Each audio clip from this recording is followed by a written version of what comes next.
The Fallacy of No Return is a new echo that will be releasing in the upcoming 1.3 version. If you want the TLDR, the damage difference between it and the bell is not enough for you to swap if you don't care about the other benefits that it provides. These are all calculations not based on my guesses, and I'll see you next time. For the people who want to know what these numbers mean, you must first figure out what the echo does. On the website, we get a brief description of what the echo does and what set it belongs to, and you may notice that it says that it increases bonus attack for all team members.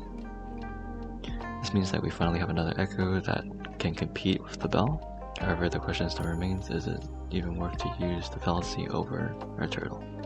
As the numbers haven't been revealed to us, we can only make guesses to how much the buff will give.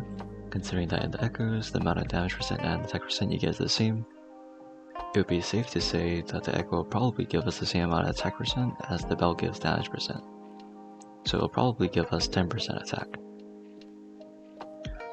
Another important thing to note is that the buff duration is not specified either.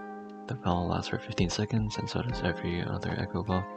However, in a world where they make the echo buff last longer, it would make Fallacy a better option than bell in most scenarios.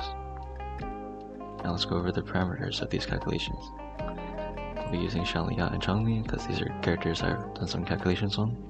Both are at S0R1, and they'll be using a 4-3-3-1-1 build, with both 3s as elemental damage. Subsets being used are all medium rolls, with all 5 relics having 3 rolls into crit rate, crit damage, and attack. The rest of the stats are being distributed into the other stats. I feel like these are most likely what the echoes are looking like for most endgame players. For Changli, I'll be using the fusion set with the Inferno Rider as the echo.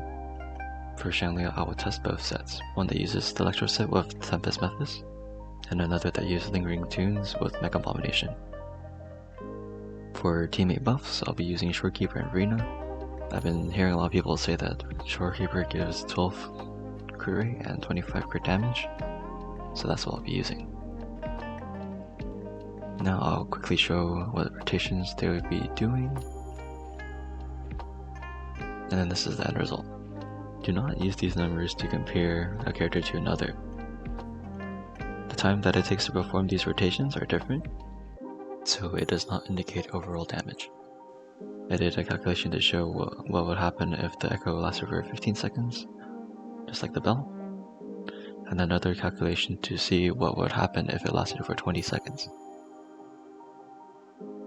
Do note that these rotations are shorter than 20 seconds, so the fallacy would be better in a longer rotation. So what can we take away from this? Like I said earlier, the damage difference is not enough for you to care about which echo you're using. That'll be mostly preference. But for those who care about getting the most damage, Fallacy will be better in most cases if it lasts for 20 seconds. Otherwise, it will just be dependent on the character you're using. If they have more damage percent, then Fallacy will be better, and if they have more attack percent, then the bell will be better. Like and subscribe if you like this kind of content, and that's all for this time. Good night.